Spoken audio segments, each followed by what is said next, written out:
Moyo wa Pasaka 2025, tukutane ukumbi wa Migongo Mission. Kwa jina naitwa Joseph Michael Halimoja, ni mkazi wa kijiji cha Mbonde.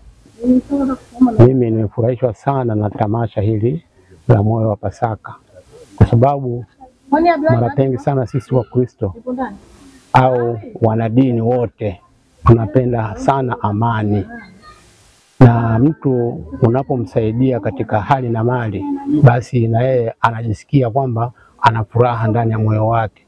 Kwa hiyo Wanambonde na vijiji vyote vilivyoko karibu na mjini, hata wale waliopo mbali kidogo, labda Mangaka, Newala, watakaopata taarifa hizi za tamasha, basi wajisikie kuwa na moyo wa furaha, kwa sababu mchango wao utakuwa unasaidia wale watu wenye mahitaji maalum.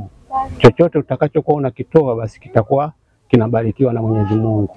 Kwa hiyo ujisikie kuwa na amani na furaha ndani ya moyo wako. Baraka zinachotwa kwa jinsi hii. Karibuni sana.